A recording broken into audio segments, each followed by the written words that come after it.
Just been absolutely mind-blowing. All secured. Oh, look at that. It's gonna be epic. Let's get in there. One of the types of seaweeds you can actually eat, they're actually pretty good. I think I've spotted something here. Here's the remains of these turtle eggs. This would be a tail trap. See, they've been digging in there, try to get to the eggs. Good morning and welcome back to a new episode from my new favorite place in the world.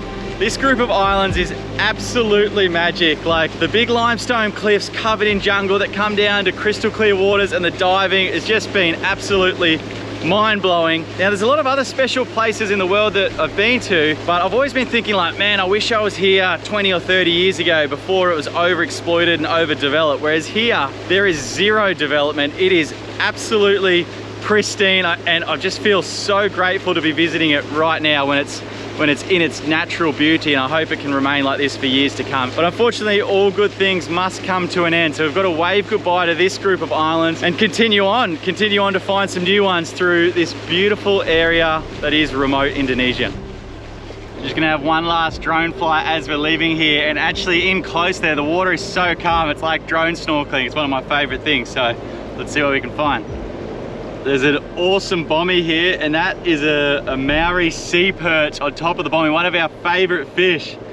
Having this bird's eye view where the fish isn't spooked, this is epic.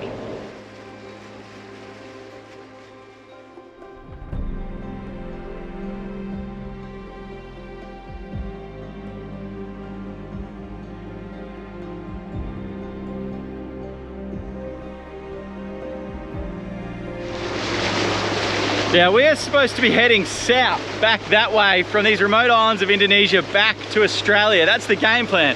But something exciting happened last night which has caused us to flip this entire plan on its head, and we're now heading north. Basically, we spotted on the charts, there's a remote atoll that sits rather lonely out here in the middle of nowhere, and it's an opportunity that we all couldn't pass up. So we've flipped the plan around. We're like, we've got to go and check it out. Due to its remoteness, we really don't know what we're in for. There's no reports of whether the anchorages are safe, whether the diving's good, but it's that adventure into the unknown which gets us really excited. So it's a couple of days steam to get there. I just really hope that it's worth the effort, you know. But for now, we're just cruising along the coast here, hoping to have a dive to sort of break up the day, and then we're going to keep steaming on to this remote atoll.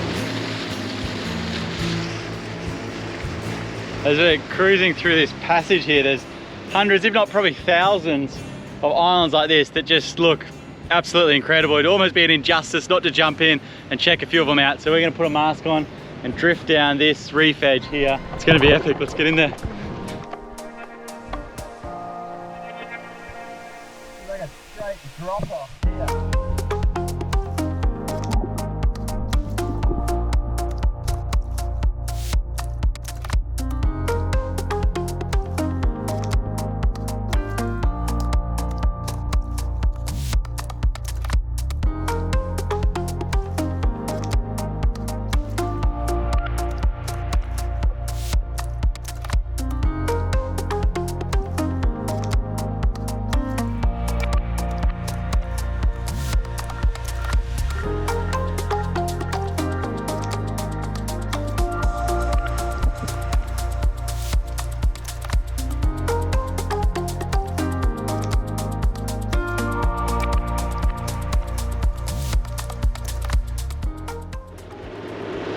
So there's just miles and miles of that fringing reef around this island. You could explore it for a lifetime and still not see it all. But interesting thing at that site, there was a lot of these sea grapes, which are one of the types of seaweeds you can actually eat. They're actually pretty good. I'll save a bit of these for lunch. While we're trolling through this passage, we do have a line out in case wahoo or a Spanish mackerel or something like that wants to jump on. We're actually in need of some more fish.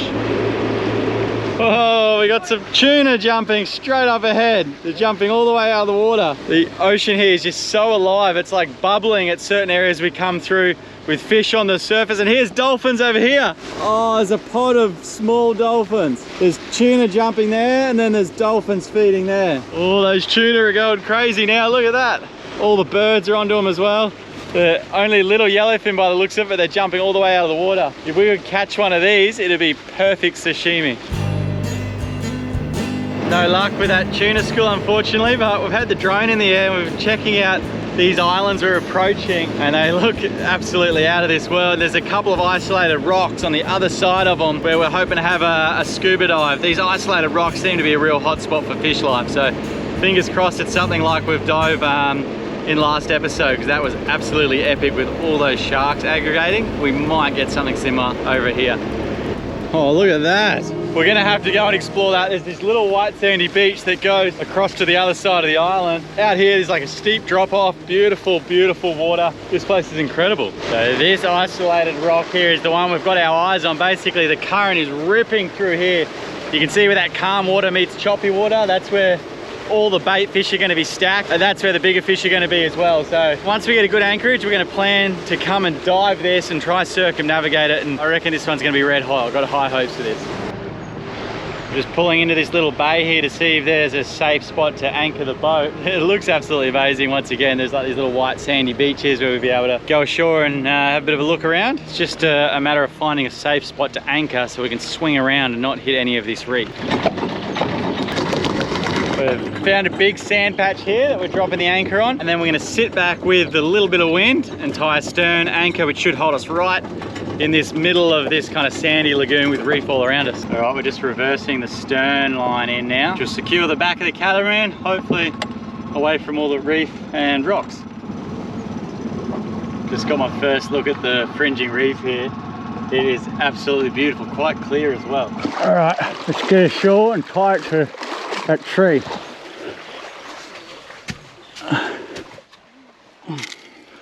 Sharp.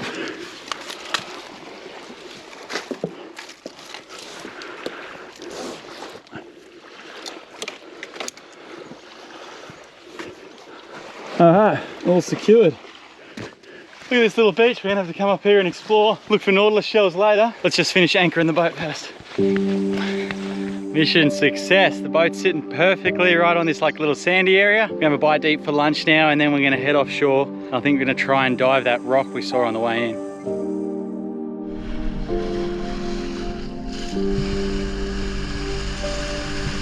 Yeah, wow, look at that. That's what you want to find underwater, a big cave like that. As we descend down to the bottom, the vibrant coral colours immediately catch our eye. These are the areas where some pretty rare and crazy creatures live and hang out. But then we notice a heap of fish spilling out from a deep, dark shadow. So we decide to follow them in there with our torches on and see where it leads.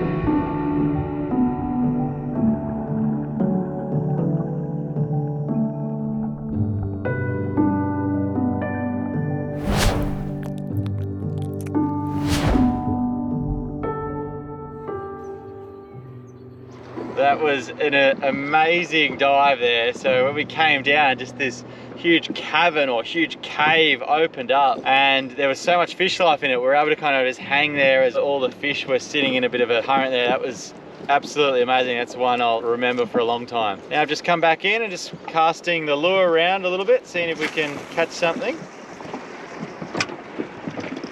All right, this big purple bommy here looks very good. This is our best chance, I reckon. If we don't catch anything here, we'll give up and go to the beach.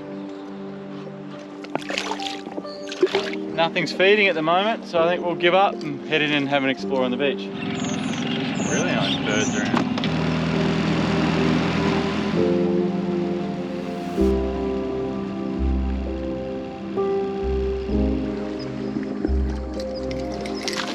Little bait fish. I wonder if there's anything bigger chasing them. Put them all underneath us. They're all very nervous, but haven't seen anything bigger chasing them yet.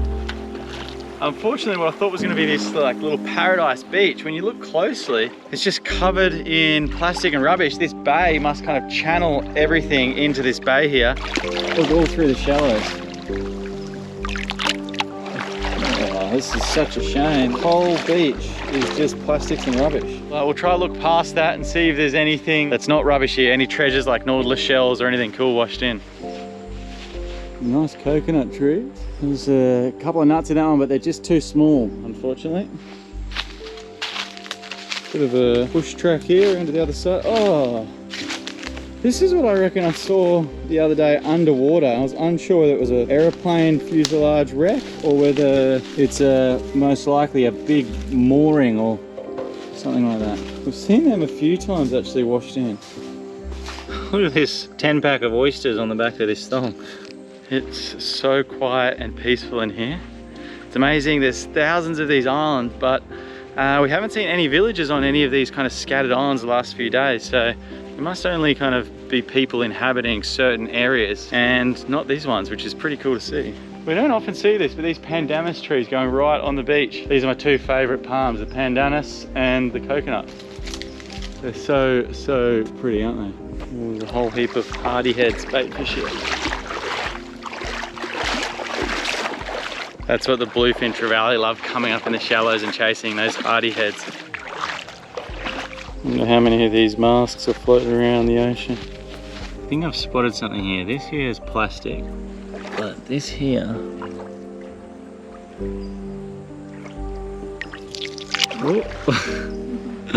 Down he goes. These guys are so cool how they bury themselves in the sand. Check this out. I'll give you a better look at him.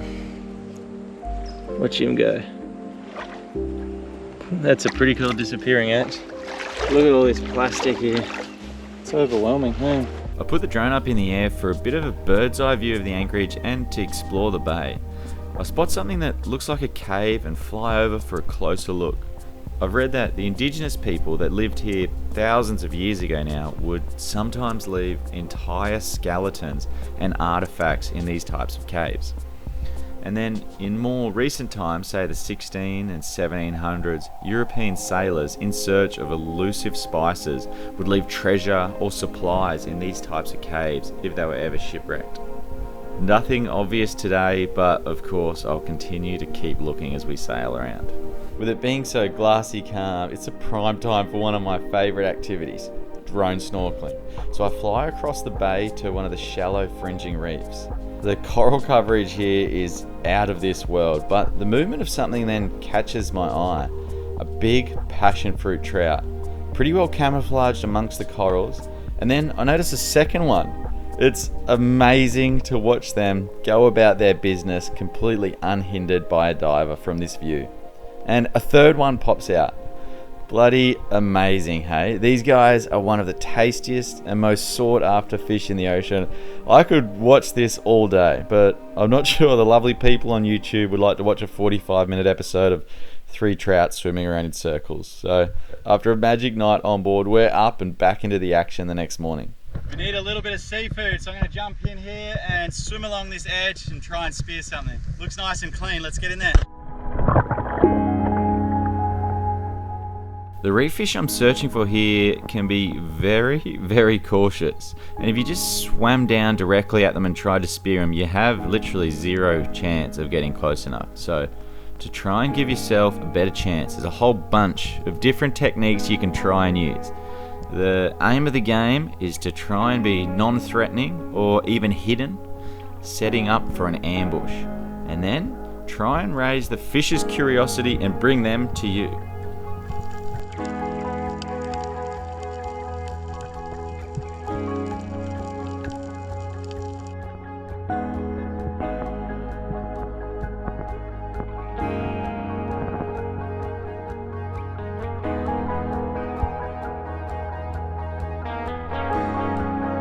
Spot a beautiful long-nosed emperor from the surface, a great target species, and make a dive.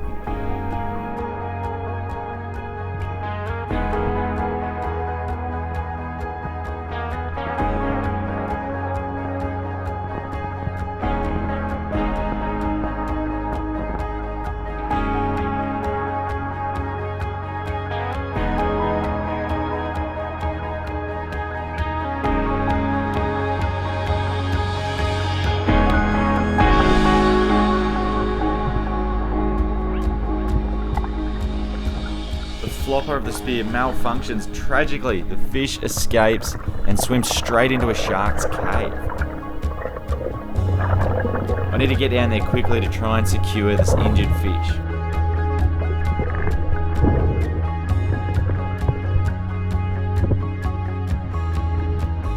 But I'm just too late. It's this shark's lucky day.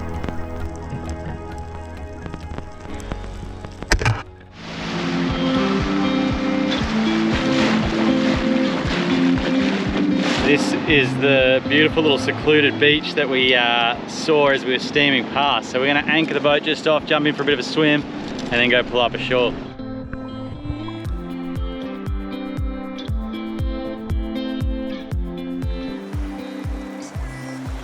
Check this out. What an awesome little beach. Pretty good, eh, Dad? There is one constant on all these beaches. Rubbish.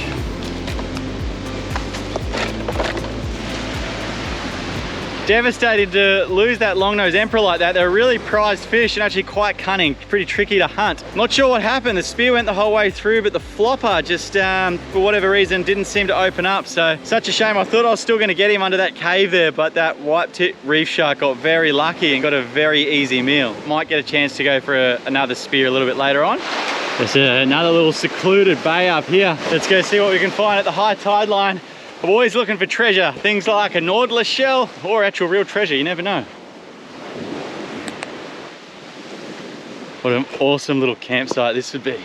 Check out the view from up here. Oh, there's a turtle's nest. These depressions are where turtles have come up and laid their eggs. This would definitely be a turtle nest, and then these smaller holes I reckon are goanna or a larger lizard that are getting into the holes to try and eat the turtle eggs. And this would be their tracks, their tail tracks. See, they've been digging in there to try and get to the eggs. Here's the remains of these turtle eggs that the goannas have been into. It's a tough life being a turtle. Even if they manage to hatch, they've got to come down here and fight the obstacle course of plastic and rubbish before they get out to the sharks and the bigger fish. So yeah, good on any turtle that makes it to become an adult, because they have really got the odds stacked against them. It's massive. Oh, it's too spiky for me. Come back. And we've caught him red-handed, the bugger. He's just taken off into the jungle. He's a big one.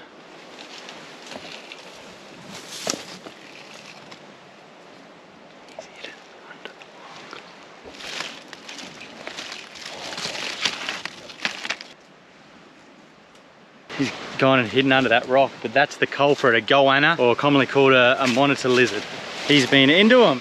Yep, these are the turtle eggs that the goanna's been into, just the remains of them. Mum and Dad just had a brilliant idea that we should create like a bit of a clearing here so the turtles have a bit of an easier time getting up and going down.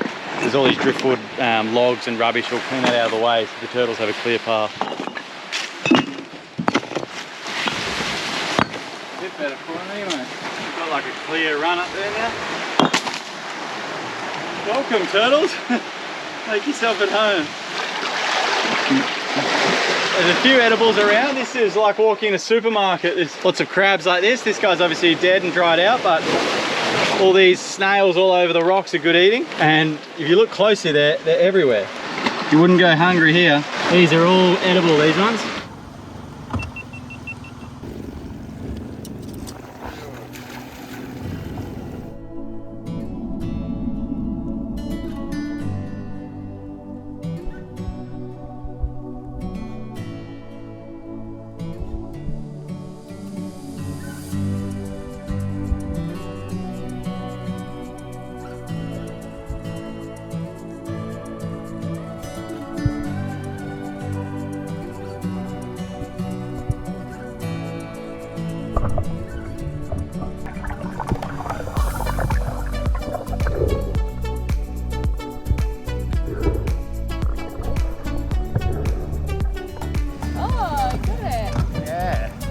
Nice size eating one, eh? Yeah. There's a lot of them down there and some really big ones. And some huge GTs, and I think I saw some doggies in the distance as well. It seems pretty clear. Oh, it's a really nice at the moment.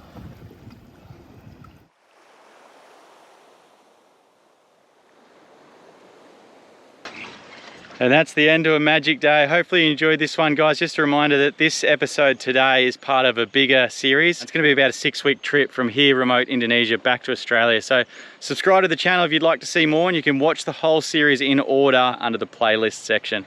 Cheers, guys. See you next time.